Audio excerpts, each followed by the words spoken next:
Hello, you're watching Initiative Africa. My name is Asha Sampath. Welcome to your weekly magazine featuring Africa on the move through smart innovations and initiatives that work. Today, for this first edition of our new season, we look at the phenomena of corruption tainting the public sector with our guests and our correspondents. Well, it's time for Initiative Africa. Let's get on with the show with our top stories today. Our guest is a Ugandan lawyer who scrutinizes the risks of embezzlement of public funds in Africa, and she knows what she's talking about. Monica Kirya is a lawyer specialized in corruption, particularly in the health sector. She was lead counsel for the commission dedicated to public sector corruption in her country in the early 2000s and made a doctoral thesis out of it. And then her life calling. She's our guest this week. If you take the Corruption Perceptions Index as an example, the African countries are quite spread out over that index, and some countries are actually not that corrupt. This might be Benin's answer to Nigeria's Afrobeat. Afrotchink and national urban music is booming thanks to singer Rabi Slow. Now, he spiced it even more. He added other ingredients to make it available to an international audience. Du public international. Spotlight on Cameroon's health sector, which has showed ethical vulnerability during the embezzlement of funds dedicated to the COVID pandemic. Je pense que cet argent est venu. I think this money came for a much-needed purpose. Nécessaire au profit de la. For the benefit of the entire population to fight this pandemic. De cette pandémie. It is both the return of a prodigal son to the country and the birth of a new musical style. The singer, author and composer Rabi Slow, who experienced a dazzling success very young before going into exile for 20 years in the United States. Fortunately, he's back in Benin with a new ambition to impose on the world a real national urban music known as Afrotchink, which owes as much to traditional music as to more modern rhythms. Our correspondent in Cotonou, Didier Sogba, met the artist and his music. Take a listen. Rabi Slow, whose real name is Wilfred Huwanu, one of the driving forces behind somehow modernizing traditional Beninese music, Chingumin. The artist, who spent nearly 20 years in the United States, has developed a new musical concept, Afrochink, a clever blend of traditional Beninese and modern music. In fact, Rabi has been immersed in music since his childhood. I didn't really choose. I got into music a long time ago when our grandmother, one of our mother's side, who was a fetishist and taught singing techniques to young people, youth from the convent. I'm one of the people who started what's called Afro in Africa, but I thought I could always recreate history even if it means that people won't believe at the beginning as they have always known something else. But the objective is clear. It's to create music with a Beninese identity, whether they like it or not. As long as we have this musical breath, Afro-Chik can be defined as Chigomai, the traditional music of Benin mixed with jazz, blues and R&B. Chingumin is typically Beninese rhythm still played throughout the country during traditional gatherings. The origin of the Chigomai rhythm is from Savalou in the 41 hills in Benin. Our ancestors used to play this rhythm at funeral ceremonies, wedding and traditional christenings. To play Chigomai, you need the guitar, gourds, sticks, and a bucket and water. The first famous artist was Adiso before Alokon made it popular. Tohan Stan was the first to modernize Chigomai with the chink system.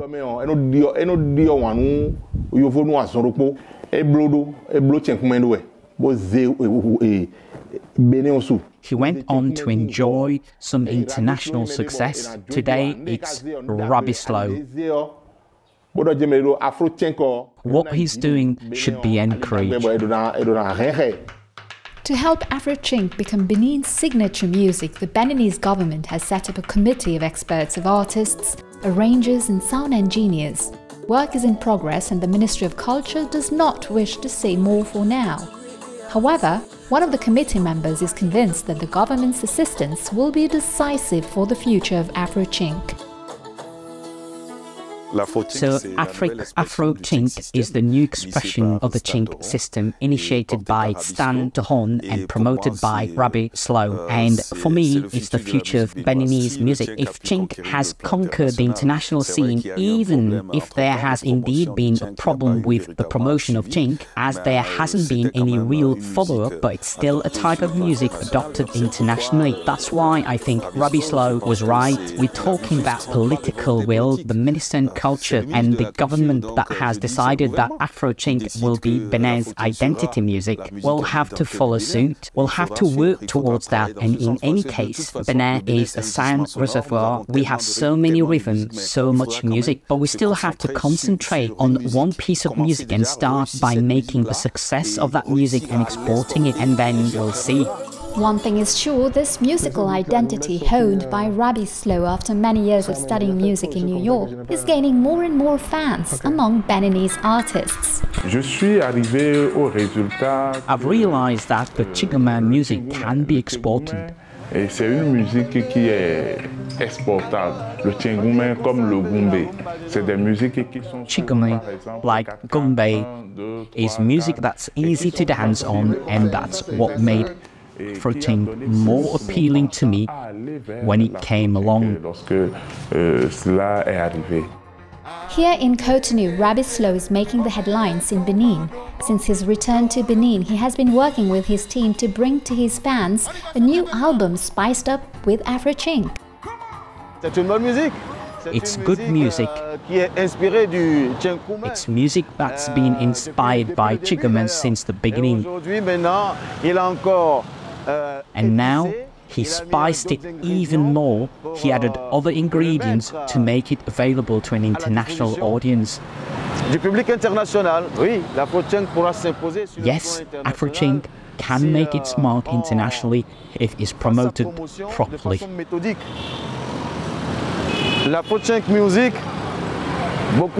Many people think of Afrotchink music in terms of rhythm, but it's not just the rhythm. To support the rhythm, to highlight it, you need the choreography.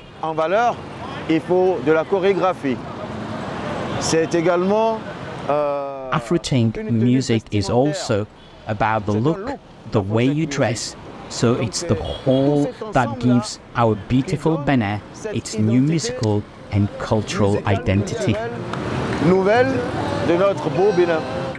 In the opinion of everyone here, it's an obvious success and the beginning of a great adventure for the renewal of Benin's cultural industry and identity. And it's time to meet our guest Monica Kirya, a Ugandan lawyer advisor in a Norwegian research institute, who tells us how to analyze corruption with detachment and precision, a very useful expertise to understand the malversations that can lead to the squandering of public funds, but also to find the right solutions to remedy the most frequent abuses. From the embezzlement of COVID funds to the challenges of development aid, she shared her analysis and her hopes to our journalist Laurence Ostras. Monica Kirya, hello and welcome to Initiative Africa. You are a Ugandan anti-corruption lawyer. First of all, what are the specifics of corruption in Africa today? Is it really different from everywhere else? It is and it isn't. I would say that you have, first of all, have to bear in mind that not all African countries are the same, and that levels of corruption differ in different African countries.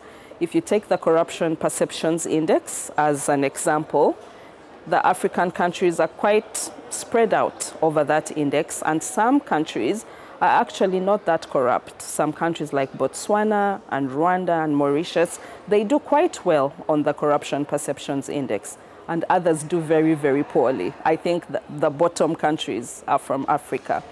So I think what the difference is in Africa is how deep from other countries in the world where it's corrupt is how deeply corruption is embedded in society, how socially embedded it is, how accepted it is, how inevitable it seems, how much it's part of the politics and the economics, and how much it is almost essential and how the country functions. I think that's the difference with Africa. You specialize in the health sector. A lot of COVID funds have faced corruption issues. How could this happen, according to you? Well, you have to think about the fact that you had a situation where African countries received, in a very short amount of time, millions of dollars in development assistance for their COVID response, which was important and necessary. But these same countries already had weak anti-corruption systems, and in many cases had oversight mechanisms that weren't working very well. So in this situation, when you have a lot of money coming into such a situation where public financial management is weak and not well developed, then corruption is almost inevitable. You have to think also how lockdown and the fact that people were working from home made this much more difficult, that normal oversight procedures could not work.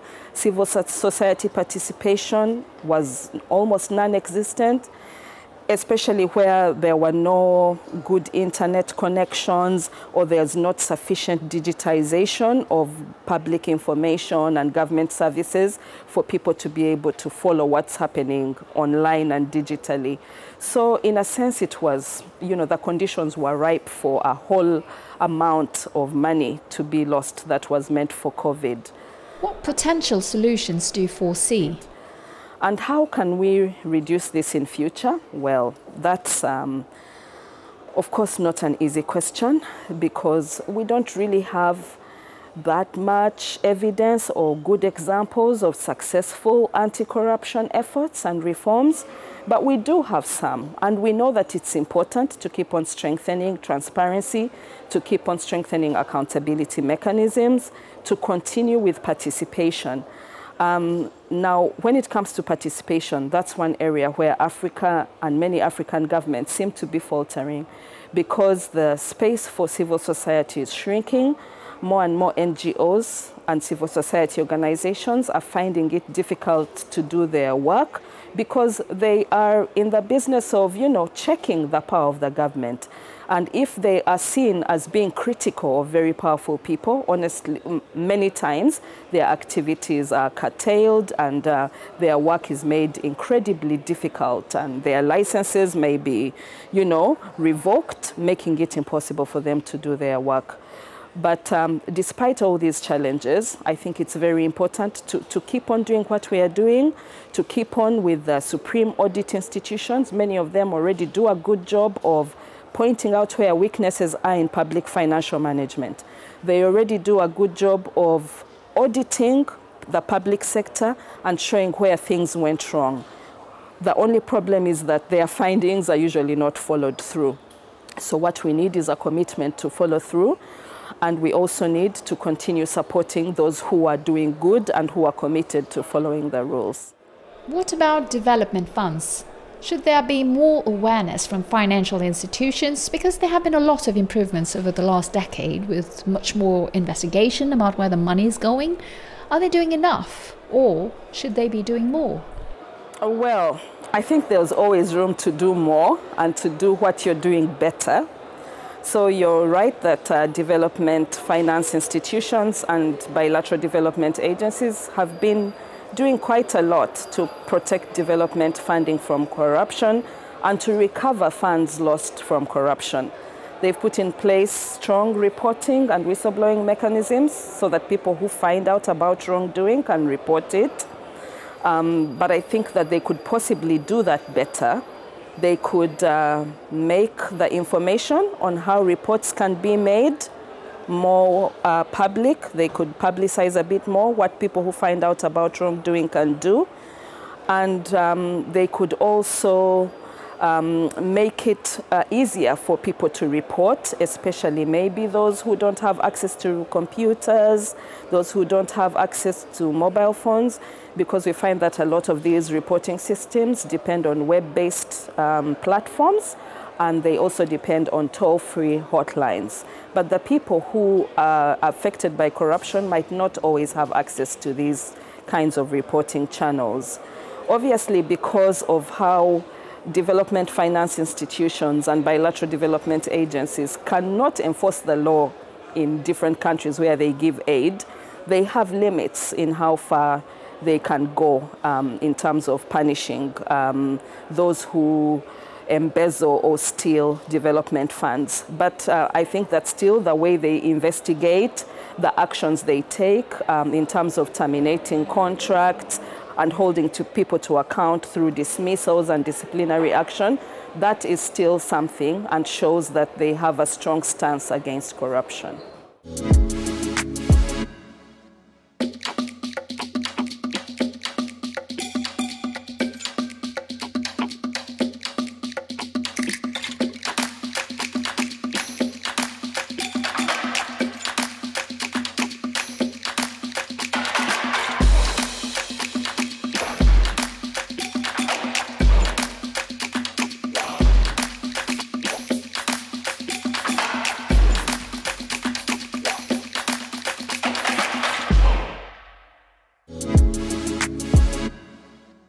Welcome to the second part of our show. We will get back to our guest, anti-corruption lawyer Monica Kirya, later on. But right away, I'm taking you to Cameroon, where the question of the funds allocated to the COVID-19 pandemic was seriously raised. In the spring, a report by the audit bench of the Supreme Court relating to the year 2020 confirmed that only 4 administrations out of more than 20 ministerial departments could justify the use of an envelope of 76 billion CFA francs. Listen to what Cameroonians were saying at the time of the scandal. The financial scandal around the mismanagement of COVID-19 funds in Cameroon, dubbed COVID-Gate, has fascinated various media. The case has ignited social networks as well as local press, while agitating public opinion and even dividing populations who, for some, demand sanctions for the culprits. There's no smoke without fire, Mr. Reporter, and sorry to interrupt you. They may as well blame me or you. I think this money came for a much-needed purpose, for the benefit of the entire population to fight this pandemic. You cannot gamble with money meant to save lives. At this point, what should be done? They must return what they took. If these guys are guilty, they have to pay. It all started when some members of the government and managers of public funds had to show up before the Special Criminal Court for a hearing. And it happened right after the publication of the summary of a report from the Chamber of Accounts of Cameroon in various social medias. The report highlights inconsistencies on the proper use of 180 billion CFA francs in more than 20 ministerial departments. The public institution in charge of accounts in Cameroon was seized by the high authorities of the country following a request for clarification by the IMF, the International Monetary Fund, addressed to Cameroon as well as other countries on the management of funds allocated to the fight against the coronavirus pandemic. When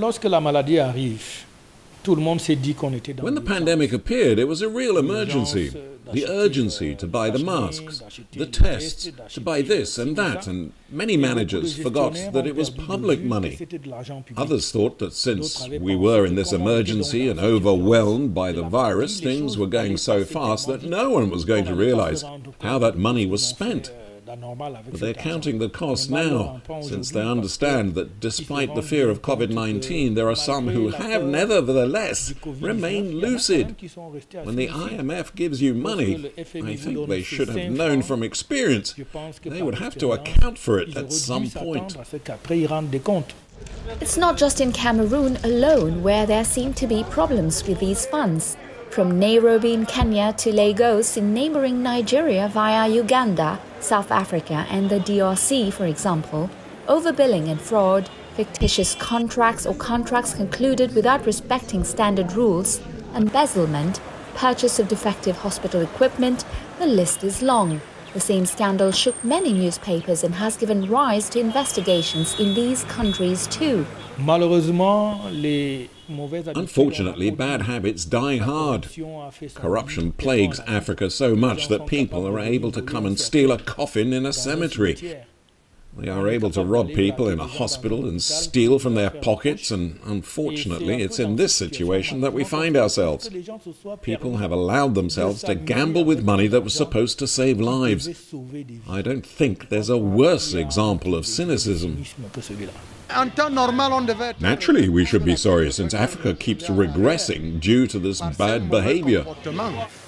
Well managed, these funds in a country like Cameroon could have helped enormously and perhaps be a game changer and support many people.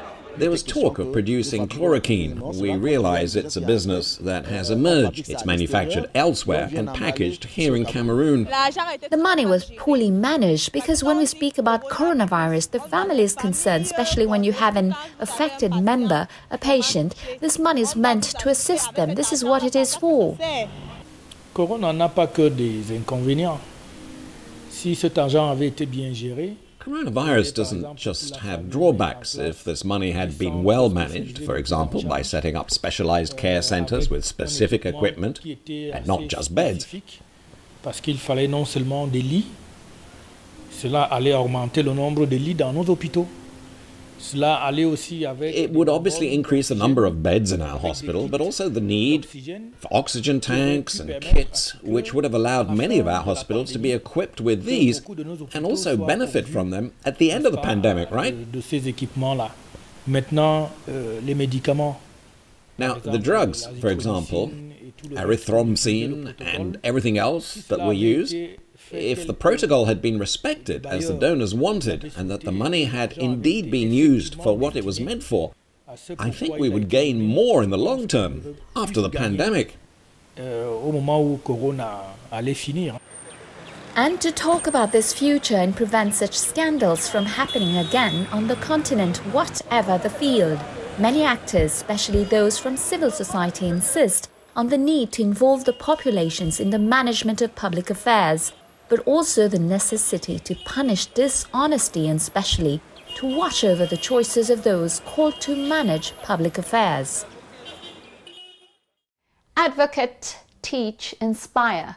Monica Kirya's mission took her from the benches of law school to lead counsel for the Uganda Public Sector Corruption Inquiry Commission in the year 2000s. Today, thanks to her position as senior advisor at the Norwegian U4 Anti-Corruption Resource Centre, she is a reference for many law students wishing to get involved in the prevention of corruption. And this at the very moment when the green economy and the mining sector bring new dangers to Africa. Let's hear from her. Monica Kirya, you made an unusual new career choice to specialize in corruption. How did it come about? Well, I don't know that it was a very conscious choice. I chose to specialize in development because I have a strong interest and commitment to social justice. And I was and still am quite an idealistic lawyer who wants the world to be a better place. So it was through my interest in social justice that informs my anti-corruption work and trying to make the world a better place. And then from development, you went into corruption fighting. Why? So when I was a young lawyer, I was appointed to be on a commission of inquiry in Uganda. It was on allegations of corruption in Uganda Revenue Authority. Yeah, I was only in my mid-20s at that time, so that whole experience left quite a deep impression on me. And then shortly after that, I started a PhD, and I wrote my PhD thesis on the role of commissions of inquiry in the fight against corruption in Uganda. And then I guess the rest is history. That's how I specialized in anti-corruption. And you also teach to law practitioners, students online. Yeah. What do you hope to bring to this young generation? Well, first of all, I hope to bring them hope and optimism. I think that sometimes working in this space, it can feel a bit hopeless because we don't seem to make that much progress. But through the teaching we do at the U4 Anti-Corruption Resource Centre, we emphasize a lot what has worked and what has not worked. And we try to show successful examples of anti-corruption initiatives. And in sharing these examples with our audience, most of whom are development practitioners, we hope to inspire people that, you know, change can happen, and change is a people-driven process. So if we can inspire some people to, you know, drive change, to make changes, every small change makes a difference. So you're a very keen observer of this young generation of lawyers, of law practitioners. Do you feel that the new generation of young Africans will really want to make a difference in governance? Definitely. I think that we have many examples across the African continent.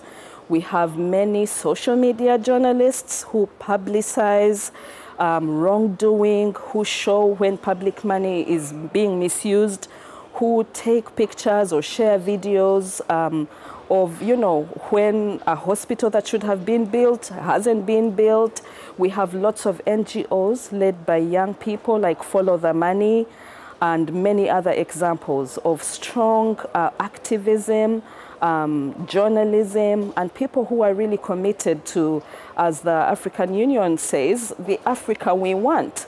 I think that young Africans really want a future in which Africa is a continent that we can all be proud of, one that works for the people, and I really see a lot of hope in the young generation to make that happen. Among the challenges this new generation will face is a rush for this new age of mining in Africa. This new rush of commodities that are needed in the green economy. Yeah. Many challenges here. You specialize in the public sector. What should be done to avoid issues of governance and instances of corruption?